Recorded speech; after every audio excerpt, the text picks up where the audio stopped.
Tudo bem, pessoal? Dr. Matheus. Vamos conversar um pouquinho sobre insulinas prandiais, tá? As insulinas prandiais são insulinas que a gente aplica antes das refeições para controlar a subida da glicemia induzida pelos alimentos. Todo paciente que tem diabetes tipo 1, esse tipo de insulina é obrigatório o uso. O paciente com diabetes tipo 2, eventualmente, em algum momento, pode ser que precise usar esse tipo de insulina também. Só para diferenciar, né? A gente tem insulinas basais, que elas fazem um lastro, entre aspas, né? Ou seja, mantém o nível basal da glicemia em um patamar, e as insulinas prandiais, elas servem para evitar o pico da glicemia induzido pelo alimento. Então, sempre quando a gente vai comer uma das principais refeições, geralmente café da manhã, almoço e janta, a gente precisa aplicar alguma dessas insulinas. A primeira delas é a insulina regular, que ela é igual à insulina que o nosso pâncreas produz, tá? Ela é produzida por engenharia genética, então uma bactéria é modificada geneticamente, é inserido o gene humano que produz a insulina, e essa bactéria começa a sintetizar a insulina, que a indústria farmacêutica purifica e depois invasa e comercializa. A insulina regular, ela também está disponível dentro do programa da farmácia popular, com prescrição médica. Qualquer brasileiro não paga nada para ter acesso à insulina regular. Uma característica dela, então, ela é uma insulina que a gente deve usar 15 a 30 minutos antes da refeição, tá? O início do efeito dela começa a partir de 1 hora, com um pico do efeito entre 2 e 4 horas, e a duração até 6 horas. É uma insulina que a gente recomenda para os pacientes manterem ela refrigerada. Não que ela não possa ficar em temperatura ambiente, mas extremos de temperatura podem estragar essa insulina. Então, a geladeira, por manter uma temperatura mais estável, é o lugar melhor dessa insulina ficar acondicionada, tá? Além da regular, que seria a insulina mais simples, entre aspas, né?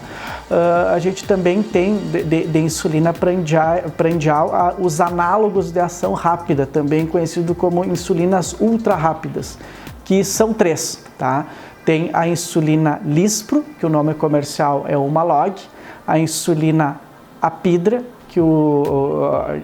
a insulina Glulisina, que o nome comercial é Apidra, e a insulina Asparte, que o nome comercial é Novorapid.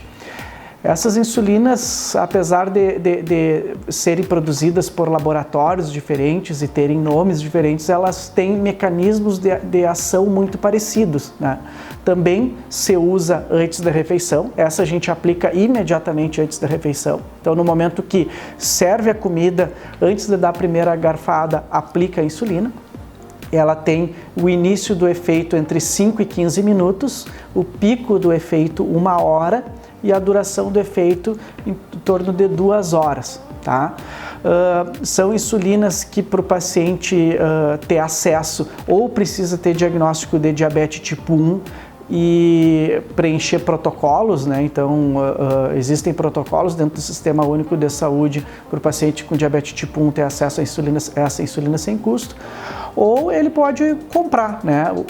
Hoje, que a gente está início de abril de 2020, essas insulinas, cada caneta fica em torno de 30 ou 40 reais, dependendo da farmácia, dependendo de quantas canetas se compre, né? O número de canetas que você usa por mês varia, né, de acordo com cada paciente. Tem paciente que usa 2 canetas por mês, tem pacientes que precisam usar 4, 5 canetas por mês. Então, aí vocês têm ideia que pode ter uma variabilidade grande de preço, tá? O objetivo desse vídeo é mostrar que a gente tem diversas opções de insulina para se usar antes das refeições, tá? Mas em nenhuma hipótese ele serve para um paciente se automedicar, tá? Então,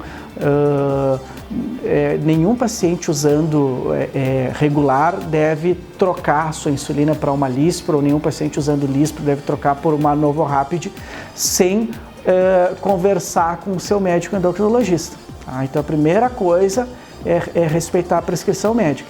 Eventualmente acontece isso, quando a gente recebe ligação do paciente, doutor Matheus, eu estou usando tal insulina, fui na farmácia, não tinha, o balconista me ofereceu essa, posso trocar? Se o médico autorizar, né, é possível fazer a troca. Geralmente, os análogos de ação ultra rápida, eles são intercambiáveis, então dá para trocar um pelo outro sem maiores problemas. Já quando o paciente está usando um análogo para passar para regular, ou vice-versa, está usando regular para passar para um análogo de ação rápida, às vezes a gente precisa fazer alguns pequenos ajustes na dose e na maneira como o paciente usa. Então é importante conversar com o médico. Certo, pessoal? Para esse vídeo era essa informação que eu queria passar. Quem gostou pode curtir, compartilhar, seguir o canal, dar o clique no sininho ali para receber as notificações. E era isso, até uma próxima. Um abraço!